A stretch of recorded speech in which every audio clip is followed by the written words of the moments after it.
Just thoughts on your first NCAA tournament, the experience so far, and kind of what you're looking forward to the most. Yeah, man, I'm super excited just having a chance to be out here. Obviously, it's not the conditions any of us are really used to, but man, I'm definitely excited. I really don't know what to expect, but I'm ready to go. JB Ricks, then Dina King. Hey Armando, thanks for taking the time, bro. What were your and your teammates' reactions when you first saw your draw? When you first saw the bracket that you would be in and the teams that would be in there? I know you guys don't want to look past, Wisconsin or whatnot, but at the same time, you have to think about trying to get into a rhythm and a flow to make a deep run in this tournament. So, what are your thoughts about this bracket overall? Yeah, I mean, obviously, it's kind of tough to not look ahead, but I mean, I see we got some tough opponents coming up, but I mean, we just focused on the first game, Wisconsin, which is a good experienced team, and we know we got to bring it, and it's not going to be an easy game. Dina King, then CL. Mondo, how's life in the NCAA bubble? We heard what Garrison said you guys were doing. What are you doing?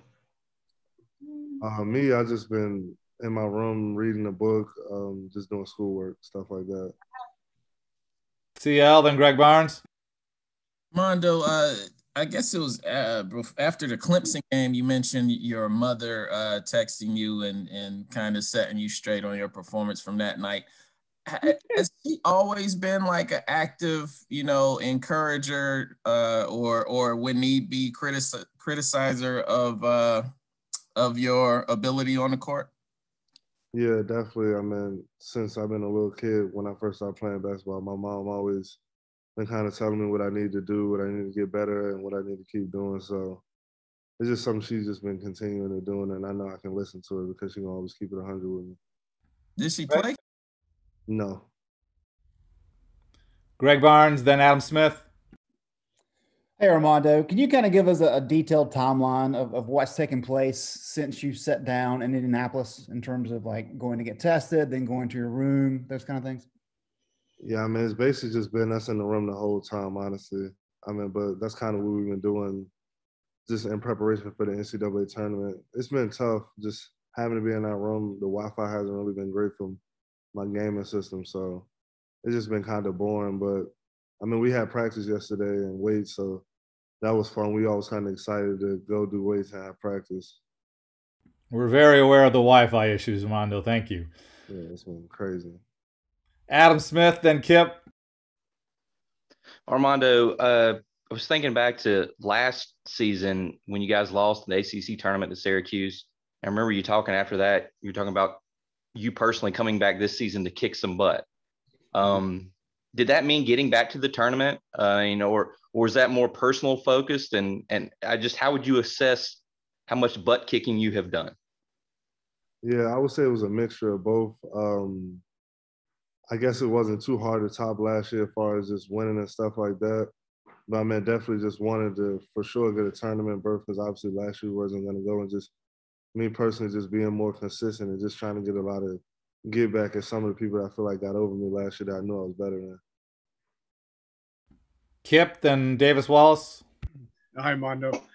Garrison was talking about a conversation he had with you, I think probably right after you arrived, when he said we need to start going over the scouting report immediately.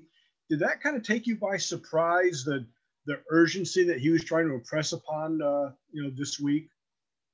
Yes and no, because usually we do the scout like a day before the game, but then I thought about it, I'm like, I guess it's the NCAA tournament. We know that's who we need to play in this, win or go home. So it kind of makes sense. But, I mean, I guess he just was kind of show us just the level of focus we need to have going into the game on Friday.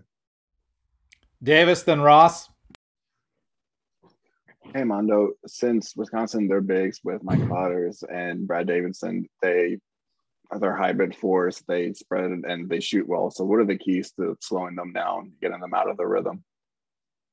Yeah, just not really letting them get open looks. I mean, I feel athletically, just our four big man rotation, I feel like we're just as athletic with them and can move and get out there and guard them, but just not giving them open looks because they can really shoot the ball. Also not fouling them too because it's such a good free throw shooting team. Just not trying to let them get their advantages. Ross? Yeah, and building on that, Armando, based on the two styles of the different teams, kind of how they contrast from the tape you've watched already, I mean, how do you think that helps UNC, or how does the style of Wisconsin maybe hurt UNC? Can you kind of talk on that? Man, them just usually playing one big, I feel like that'll help us we know we gotta attack the offensive glass, and that's just kind of been our bread and butter in this little winning streak we've been having. But just them being an experienced team, we know we can't turn the ball over. They're kind of like UVA with the slow pace of style. So we got to really value the ball, because usually on average they're taking like 18 seconds of possession, which put them in like one of the top 10 slowest teams. So we got to really value every possession, because it's going to be a slower game, and a 10-point lead is really a 20-point lead when you're playing basketball that slow.